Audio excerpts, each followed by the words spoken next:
18-10-2024। তো আমরা তো ত্রিযোগীনারায়ণ গেছিলাম। ত্রিযোগীনারায়ণ থেকে আমরা আবার এলাম সোনপ্রয়াগে। তো সোনপ্রয়াগ থেকে আমরা খাওয়া-দাওয়া করে আবার গাড়ি রিজার্ভ করলাম। শেয়ার কার পাওয়া যায়। কিন্তু যে কারটায় শেয়ার কার পাওয়া যাচ্ছিল না। কারণ তখন হয়তো কেউ যেতে চাইছিল না। কারণ তখন বিকাল ৫টা বাজে। তো ওয়েট করতে, করতেই ৬টা ৬:৩০ হয়ে গেছিল। তো আমরা ওই এক্সট্রা ২-৩ জনের ভাড়াটাও ২-৩ জনের ভাড়াটাও আমরা দিলাম। দিয়ে আমরা ওই ৬:৩০টার দিকেই গাড়ি স্টার্ট দিতে বললাম। এক্সট্রা ভাড়াটাও আমরা দিলাম তুঙ্গুনাথ যাবো বলে। তো তুঙ্গুনাথ যাওয়ার রাস্তা তো খুবই খারাপ। সোনপ্রয়াগ টু তুঙ্গুনাথ যাওয়ার রাস্তা। আর রাস্তায় প্রচুর জ্যাম পড়েছিল। আমাদের তুঙ্গুনাথ পৌঁছাতে, পৌঁছাতেই ১১টা হয়েছে। প্রচুর জ্যাম আর রাস্তা খুব খারাপ। খুব ভয় লাগছে। রাস্তা দিয়ে যখন যাচ্ছি জঙ্গলের মধ্যে দেখুন রাস্তা কি খারাপ দেখুন। যখন জঙ্গলের মধ্যে দিয়ে যাচ্ছে সজারু বেরিয়েছে। আর এমনিতেই আমরা কেদারনাথ সারারাত ট্র্যাক করেছি।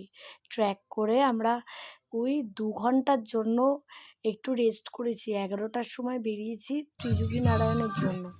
ওখান থেকে এলাম ওই ২টো, ২:৩০, ৩টে। তারপর খাওয়া-দাওয়া করলাম। তারপর ড্রেস চেঞ্জ করলাম ওই একটু ইউজ টয়লেট টাইপের। ড্রেস চেঞ্জ করে আমরা আবার গাড়িতে বসলাম। তো যখন শেয়ারে দিতে হবে গাড়িতে শুধু মহাদেবের গান চলছে। দেখুন কত জ্যামে পড়েছি। তখন যদি আগে বলতো আগেই বেরিয়ে যাওয়া যেত। তো সেটা উনি লাস্টে বলল। তো আমরা বললাম ঠিক আছে। আমরা তাদেরও ২ জন লোক নেই, টোটাল আমরা ৫ জন ছিলাম। আরও ৩ জনের ভাড়া আমাদের দিতে হয়েছে শেয়ার করে। বললাম ঠিক আছে চলুন দিয়ে দেবো। এবার কখনো তুঙ্গুনাথ গেলে আপনারা আগে অনেক হোটেল রাস্তার মাঝে, মাঝে পাওয়া যায়। ওরকম হোটেলেই নাইট স্টে করে নিলেন। ভোর, ভোর আবার তুঙ্গুনাথের জন্য বেরোলেন। সবাই দেখলাম এটাই করছে। কারণ আমরা যখন তুঙ্গুনাথে গেছি আমাদের তো রুম বুক করা ছিল না। তো ওখানে সব সোলার সিস্টেম। তো এবার ওখানে রুম দিচ্ছিল না, ঠিক আছে? ওখানে রুম দিচ্ছিল না। তখন আমরা রিকোয়েস্ট করলাম ২টো মেয়ে। আমাদের বলছে ৪ কিলোমিটার আবার নিচে চলে যান সেই জঙ্গলের মধ্যে। বললাম ওটা তো যাওয়া সম্ভব না।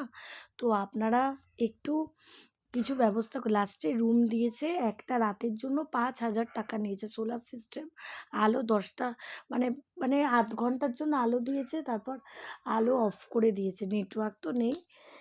সেটা ছেড়ে দিন। দিয়ে আলো অফ করে দিয়েছে। ওর জন্য আর আমরা ভোর, ভোর ট্র্যাক করেছিলাম। আমাদের পা চলছে না। কারণ আমরা কেদারনাথ থেকে নেমেছি, কোনো রেস্টই আমাদের হয়নি। যেহেতু আমরা সারারাত পা ট্র্যাক করেছি। হোটেলে আসতে, আসতেই ৮টা বেজে গেছে। আবার আপনার ১১টার সকাল ১১টার মধ্যে ত্রিযোগী বেরিয়ে গেছি। আবার ওইটুকু টাইম রেস্ট। আবার ৪টায় আমরা তুঙ্গুনাথ ট্র্যাক করেছি, ভোর ৪টে। কারণ ভোর ৪টায় তুঙ্গুনাথ ট্র্যাক করেছি, ১১টার মধ্যে নেমে গেছি। আমরা আবার সেদিনই তুঙ্গুনাথ টু বদ্রীনাথের জন্য রওনা দেব। তো এটাই বললাম আপনারা মাঝপথে কোনো হোটেল নিয়ে নেবেন। রাস্তা খুব খারাপ, চারিদিকে ভেঙে পড়ছে। তো অন্ধকার, ঠিক আছে? খাদের ধার দিয়ে যাচ্ছে। তো হোটেল নিয়ে নেবে। নাহলে ওখানে অনেক রিকোয়েস্ট করার পর ওরা রুম দিয়েছে। তা নাহলে আমরা একদমই ওখানে রুম পাচ্ছিলাম না। এটা আমাদের খুব অসুবিধা হয়েছিল। আর যদি আগে থেকে বুক করে নেন ঠিক আছে। এই যে আমরা সকালবেলা এই যে ট্র্যাক শুরু করেছিলাম। রাস্তা আমরা বরফ পাইনি।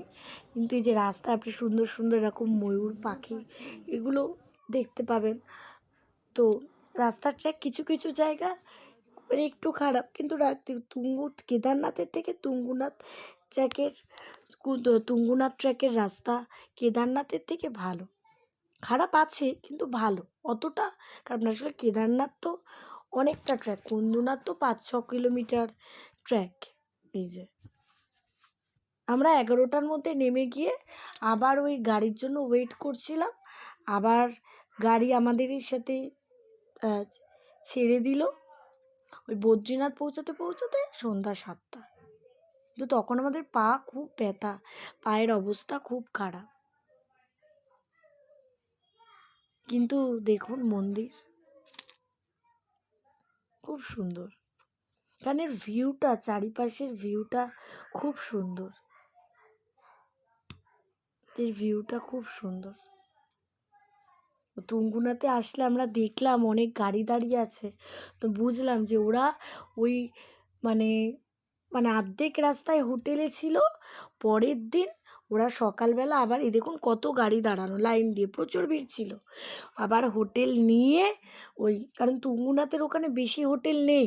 তো আবার ওখানে গাড়ি নিয়ে ওরা ভোর, ভোর চলে এসছে। এবার আবার ওরা ট্রেক শুরু করবে। তুঙ্গুনাতে দেখুন অনেক দাঁড়ি ভিউগুলো অসাধারণ। এরকম মাঠ পাবেন, পাখি দেখতে পাবেন রাস্তা দিয়ে। এটা মানে বাইরে মন্দিরের বাইরের সাইডের ভিউটা খুব সুন্দর। এই যে আবার আমরা গাড়িতে বসেছি, গাড়ি